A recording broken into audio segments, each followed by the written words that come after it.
So thanks, Nadia. So hello, everybody. Good morning.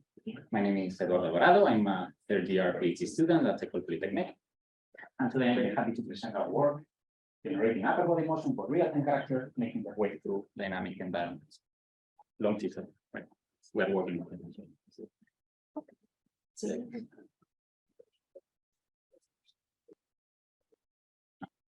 Okay, so we all know how difficult it is creating reactive real-time characters, right? So among many factors, one of them is that it involves, I would say, a constant stream of interactions, right, between the character and the environment.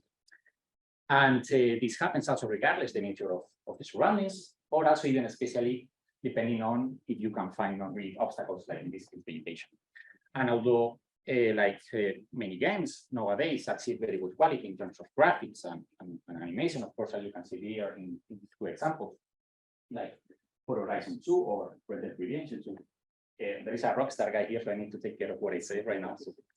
But the truth is that sometimes the range of plausible interactions is quite limited, right? So you can see here how the character actually affects the plants around, right? For example, the vegetation, but there is no retroaction, right? So that does not affect the motion of the character as a feedback, right? And when there is a change in the motion, normally it's quite subtle, so you can see a change in the speed, right? But nothing more like fancy. And also when there is a change in the motion, normally this happens because not like some kind of retroaction of the environment itself, but maybe there are certain layers in the motion graph that are coupling the animation clips and the environmental response together. And that's what we are trying to solve here. So in this work, we present a novel way to introduce these two-way interactions for a character animation. So we are attempting for game designers to use standard pre-recorded animations, which could be, for example, keyframe animations, mock-up, motion matching, and then allow them to induce or to tune them in a semi-automatic way, I would say. So to design the final gestures of these reactive characters at the end of the pipeline, we'll adapt accordingly to the environment when this is required. So, for example, when the character is working on dense vegetation, for example. While also it does follow the high-level intent set by the designer, but also the general motion, which could be, for example, walking or even running. So relevant works, for example, in terms of teaching physically based characters, have already been doing this. So, for example, with mimic, using imitation-based techniques in order to teach a character to move. However, it's still very difficult to find certain general reward system that attempts to find the best action, for example, under unseen scenarios. And also, although PD controllers, for example, in physically based characters are quite simple to implement, there are normally certain recurrent errors, for example, in stability, and also like for stiffness control, which is actually one of the most important points when we are tackling interactions with environment. Then other papers have been attempting to, for example, mix physically based and data-driven approaches, like by Benjamin or one in 2022. However, again, with data-driven approaches, it's still difficult to predict, right, the motion that we want at the end of the pipeline. And also data requirements, of course, if we are tackling the problem of interactions, it's still a little bit challenging.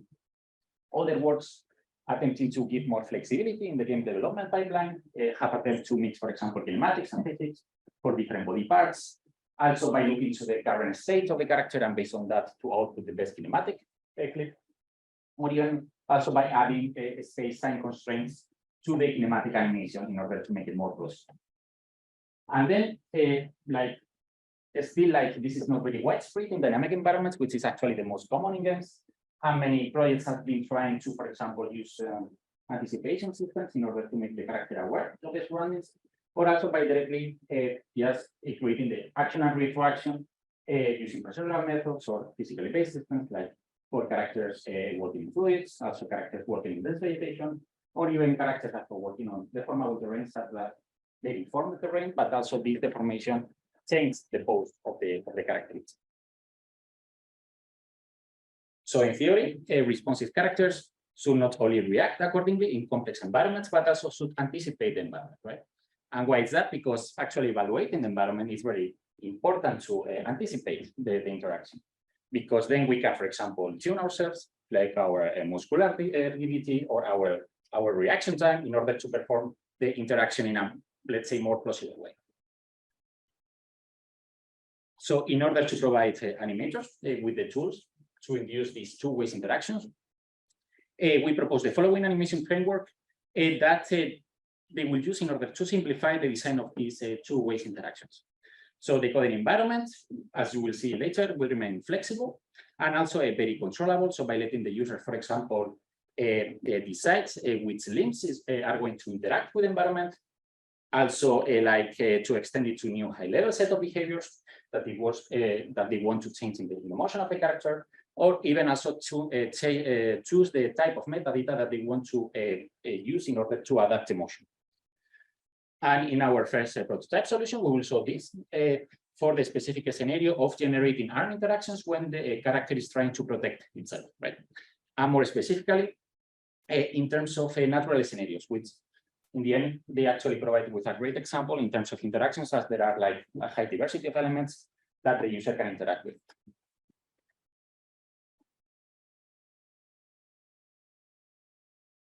So in this work, we have three main challenges. So the starting point would be the input kinematic animation, in which the designer wants to include the editing of the movement with respect to the environment. So to perform these changes in a semi-automatic way, we will propose a customizable anticipation mechanism that will enable the model to extract metadata from the environment and make it aware in order to then leverage this information later on, right? So then we use the information using inverse kinematics and also a set of procedural rules in order to provide a coarse modification in the input kinematic animation. However, we still need the interactivity, obviously, right? So to design, we introduce a hybrid layered model that will blend together physically based and the kinematic input. And finally, the interaction process will rely on a reformulation of antagonistic controllers that will enable us to change the stiffness of the motion regardless the input animation. So first of all, to free the user from tuning the character every time it interacts with a new obstacle, for example, we propose this high-level anticipation and action system, which in our case scenario will use the character in order to protect itself. So we use a frustum-like visibility region, which could be like a camera mounted in the head that propagates along the side direction. And then also we will define a set of safety regions in different body parts of the character that will enable the character also to protect these specific zones in the body. And then our system will consider that an obstacle must be, for example, stopped in the case that this obstacle is in both of them, in the visibility region, but also in the safety region. Then we will introduce a set of high-level procedural rules that will enable the artist to edit the input animation based on this metadata that we extracted in the very beginning. Right? So these rules can be used basically in two different ways. First of all, to generate the action, and then move also the end effectors, the up and end effectors of the character, for example, to a particular target, which could be the closest point in the obstacle. And so with, for example, certain speed, that you can see here, the reaction time is R, which is basically the duration of the motion until it's in contact with the obstacle. Or also second, to generate like more high-level behaviors before and during the contact phase. So let's say you want, for example, your character to have a sliding contact always with respect to the obstacle, or also maybe you want a more discrete behavior, like if the character is just looking for support in a wall, and then you just want to update the position when you are too far away from the oldest one, right? And then you update. So actually everything remains flexible for the artist. Still, we want to use this metadata to introduce a coarse edition in the motion, right? But also to adapt the reaction itself. So for example, imagine that there's an object coming to you and it's very fast. You will need to react faster in order to stop it. Or if the object that is coming to you is very heavy, right? You will also need to tune yourself to be stiffer and then to be able to keep it also and to push, right? So as you can see here in these two examples, actually they belong to the final result of our system. But now the question is, how do we reach actually here, right? So the solution that we propose passes by providing, first of all, the option to the user to switch between physically based and kinematic for each limb independently, and then write them using the input kinematic animation that we were using in the beginning. So first, our model, what we are using here is a hybrid character model that is coupling physics and kinematics together. And based on the effects of the environment might have upon a specific body parts, the character model can also switch between physics and kinematics in order to improve the interactivity of the controller. And this association is done by using anchors, which can be user-defined, as you can see in these examples, or dynamically as well. As you can see here, when the apple hits, right, it triggers the anchor to be in the neck, and then you have the kinematic head reacting to the hit. And the last part in our framework, is in terms of first controlling those dynamic limbs to be driven by the kinematic counterpart, and second also to define certain muscle stiffness without changing the input kinematic animation.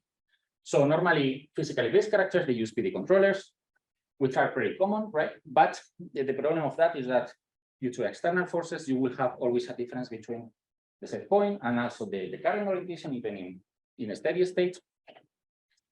And one way to solve this would be just increasing the gain, right? But doing that, you will have also a stiffer character, which is quite negative for the animator, because then he will need to look for another, to compensate the error, will need to look for another target point in order to compensate it, right? So that is why we rely on the notion of antagonistic controllers by Michael Neff in 2002. So first, it guarantees to always reach the target orientation directly. And this is done by looking to the equilibrium position. So this equilibrium position is where the net force is 0. And what we are doing here is just first estimate the external forces, except to the joint. And unlike in PD controllers, where we have a single spring system, in this case, we have two of them, each of them defined by a fixed set point that doesn't change during the animation, and it belongs to the upper and the lower limits of the joint. And then we calculate the gains that we need in order to move the limb to that equilibrium position, which in our case actually belong to the input kinematic animation that we had in the beginning. And then the motion is performed just using these gains in the general equation to move the physically based character to the kinematic animation. And also it's important to see here how there are many possible combinations of gains for the same target orientation, right? So you can now change actually the stiffness control without changing the position control, because both of them are decoupled.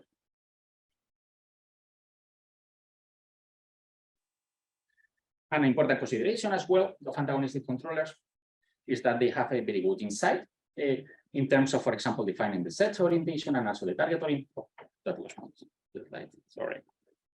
Now, they have a very good insight of defining the target and also the set orientations, because we are using Euler, but also this would be probably too many like a gimbal locks problem. So what we are doing here is to decompose the orientation in the local frame of the joint by using 3 consecutive swing twist decompositions to get the orientation for each degree of freedom in quaternion space.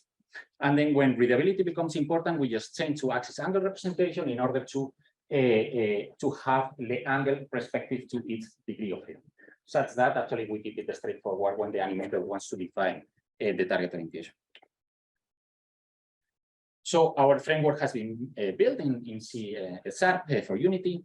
It can coexist with different animation pipelines. The main performance overhead belongs to the physical simulator. If you have different assets that the character can interact with, but other than that, like there is no significant difference between using, for example, antagonistic controllers or PD controllers. As you can see below, there are some results of the character interacting with different elements in the scene, just from simply a kinematic input, like with, for example, plants, flowers, trees, or even banana trees. And I don't have any other idea, so I put bananas, why not? It's fine. But and you can see how, for example, the method remains totally interactive. So not only for input kinematic animations, but also just to be run in real time using the controller in order to generate these interactions automatically.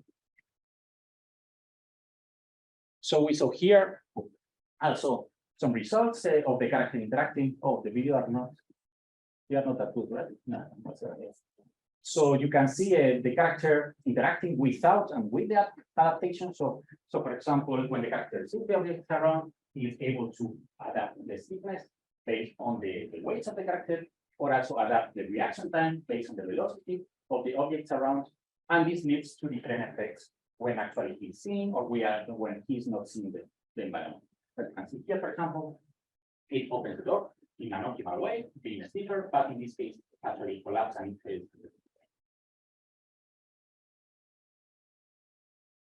So certain limitation, we would like actually to have a better correlation between the lower and the upper body. So let's say that the character needs to push something harder, probably he will need to step backwards, right? So we are not able still to implement this kind of behavior with our system.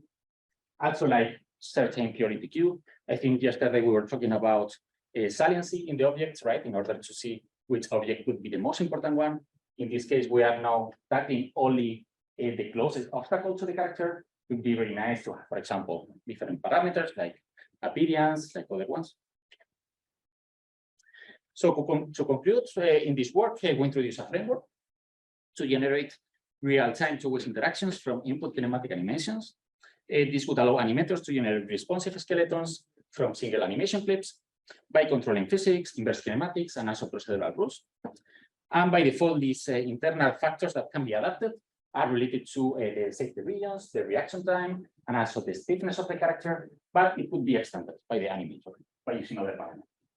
And also by other using other external parameters, like for example, apart from the mass and the velocity. And as for future work, a natural way to continue would be to couple this with learning-based approaches. So for example, using this system to generate the course interaction, but then maybe unsupervised learning to just find the interaction, right, in a lower level, or also even to learn like non-linear relationships between the environment itself and also certain joint-based stiffness in the joint. That's everything. The framework is available in GitHub, so you are free to read the code, and if you have any questions, please answer. That's all.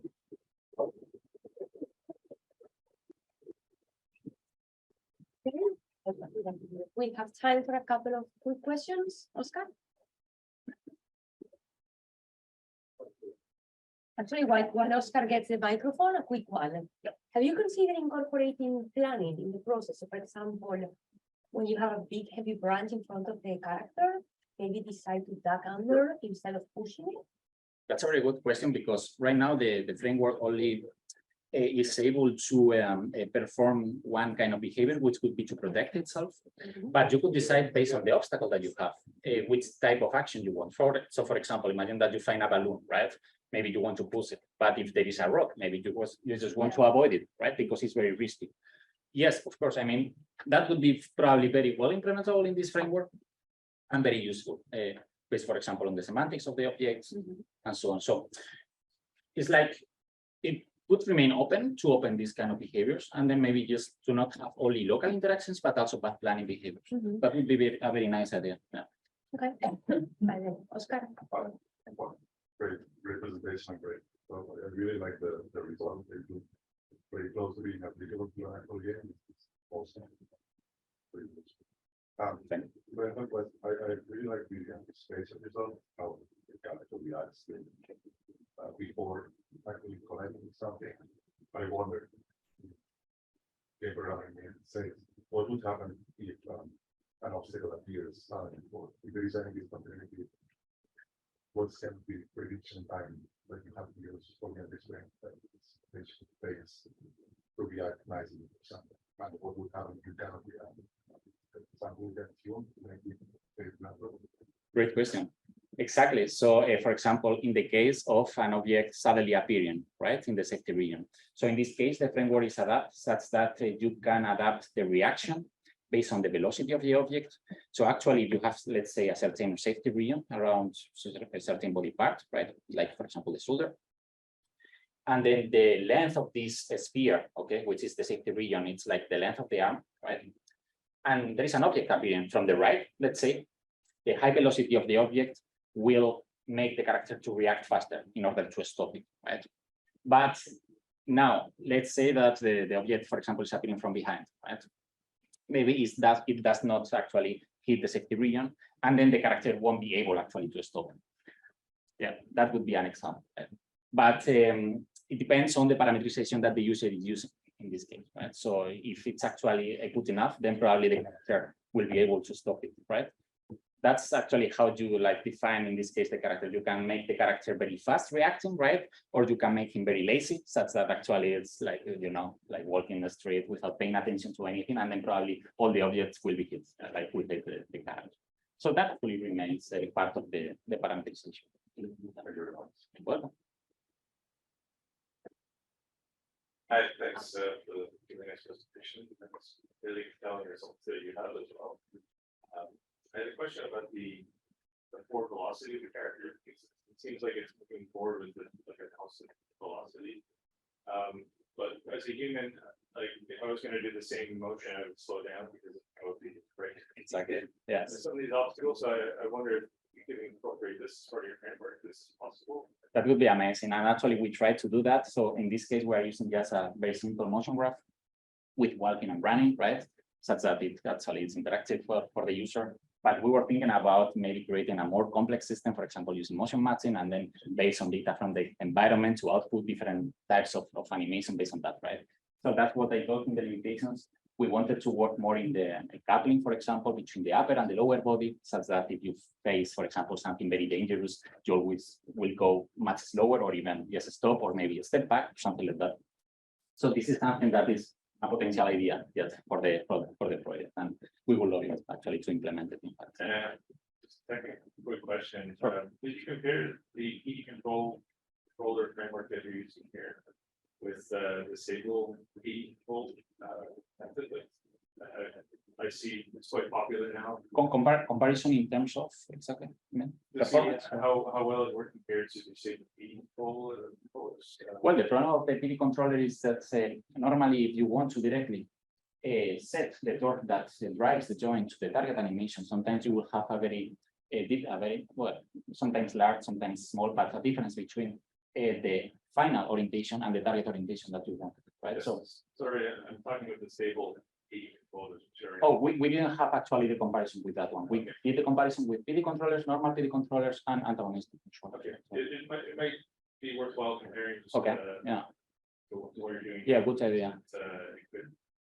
It could help simplify the control. Okay, great. Yeah, thank you for the feedback. Okay, I'm afraid we need to move on to the next no worries. presentation. I know there's more questions, but maybe We can find talk it later in the coffee Yeah. break. Coffee break is fantastic. Yeah. Yeah. We proceed. Okay. Thanks. So